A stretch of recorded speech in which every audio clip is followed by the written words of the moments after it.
Shalom, guys. Shalom. Yes, welcome to the channel. We're just gonna do a quick video about before coming to Africa, how can you invest in land? So stay tuned. Make sure you like, comment, share this video, and if you haven't subscribed yet, make sure you subscribe and hit that bell notification.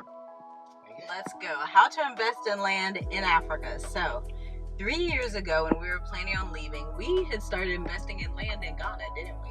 Exactly, yeah. But we had never touched down in Ghana. We still haven't been to Ghana. But we put down, do you remember how much money we put down? It was about $1,000, maybe $1,500.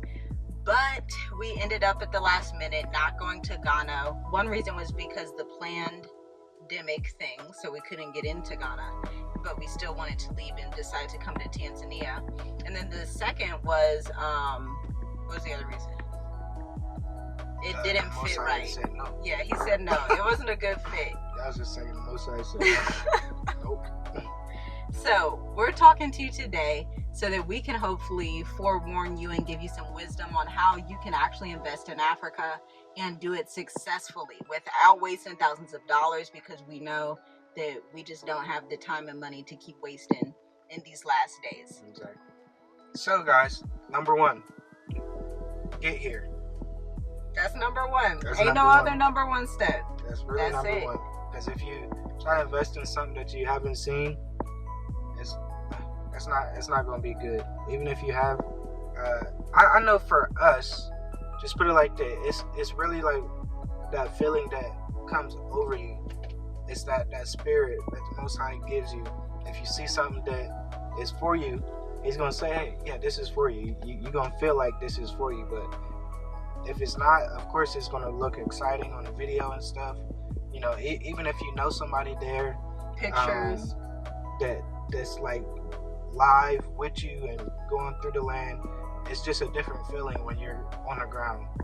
Yeah, even when we were looking for our land, our mountain land, like the first, because we've been looking around slowly for a few months, and the first 3 places we went, we just knew, we were like, no, this isn't really it. They were nice, areas on video would look nice if we would have sent people videos, but once you actually set foot somewhere, you can see the community, you can see the tribes that are there, you can ask questions to the local government about how things run there. You can actually get a feel for if you could even live on a piece of land like that. Everything changes. And so we know you guys are really excited, but please get here first. Save your coins.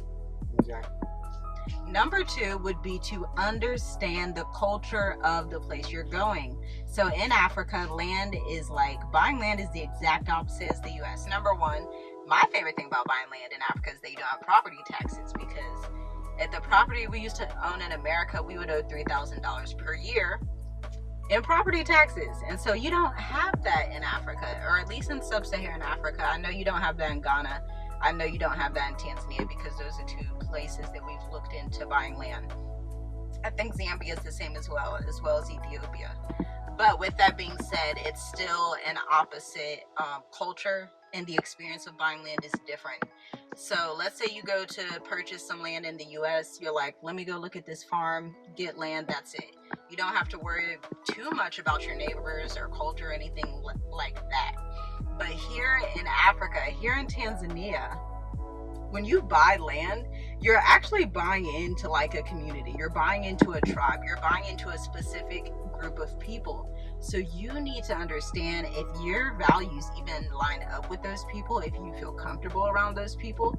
You need to understand what plans they have for that land in the next 10 years. You need to understand how easy it's going to be for you to grow food, how easy it will be for you to dig a well. What else? I feel like you're the expert on this mechanical stuff. Yeah, it's just really buying into the community. Don't go for the cheap land, because our land is pretty cheap over here, cheaper than where we come from. Yeah, but most of the cheapest land will be places where people don't really want. So it's gonna be like real cheap. bushy. It might be some, big snakes on there or something. So things like that you have to consider. So just make sure you be here. Make sure you don't go for the first choice. Just look around and check the land out, walk it. You know, see if it's a right fit. See if that feeling comes over you. Say, oh yes, this is it. So yeah. Yep. These flies is something else. Yes. We just had some food. That's why they like coming around. Then think about solar panels. Think about everything you're going to do on that land, whether it's residential or it's commercial. If you're going to be building real estate, you know, or if you're just going to hopefully live there and just build, you know, whatever kind of house. Think about solar, water, gardening, all of that stuff. And figure out the network in the community. Figure out how you can help the tribe and how the tribe can help you, right? Who has the milk? Who has the vegetables? Who has this? Who has that? Who knows how to install roofs? Because what you have to realize when you come to Africa, especially once you get out of the city, because we're 6 hours out of like the main city, out of Dar es Salaam at least. Dodoma is technically the main city, but whatever. But you'll figure out that there are people within the area that you're looking to get land or that you've purchased land that have the expertise that you need and have the supplies that you need, but you would only know that if you ask or if you network and talk to the people on the ground. Exactly. Yep. So just I know recently we was talking about Ezekiel 37, and that's two sticks come together. I know it's a lot of opinions on that, but I guess what I really think about is your dog. Sorry. Yeah. What I really think about is, you know, the two sticks obviously gonna come together, but how? You know, and that's I think it's a more personal type experience than you know, trying to come over here and have a huge big community type village thing coming and trying to change. So really try to get to know, you know, the person that is right in front of you. The local, yeah. The Tanzanian, the Ugandan, the Kenyan. Exactly. So that's my opinion. We really got to build a relationship. We really got to know where they come from and why they do certain things, and how they do certain things. Yeah, they have a process for everything. So yeah, you just gotta be patient and be humble and be willing to learn different things, different ways. So yeah, that was good. I think that's it. Leave your questions down below if you have questions about investing in land in Africa, you know, wherever you're going, because the majority of Africa, or at least sub-Saharan Africa, is similar.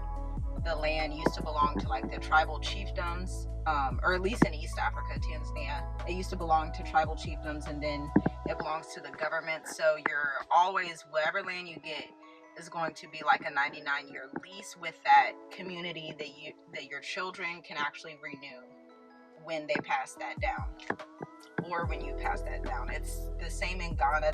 The only exception with Ghana was that I think it still belongs to the chiefdoms.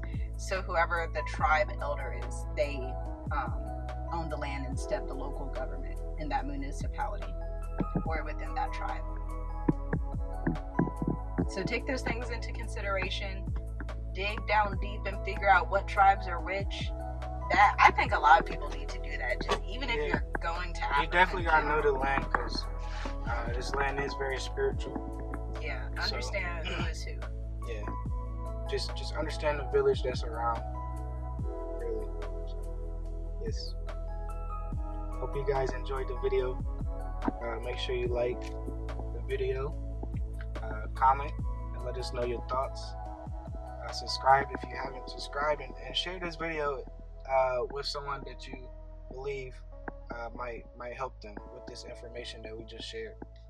So yeah, we'll be talking to you guys soon. All right, shalom. Shalom.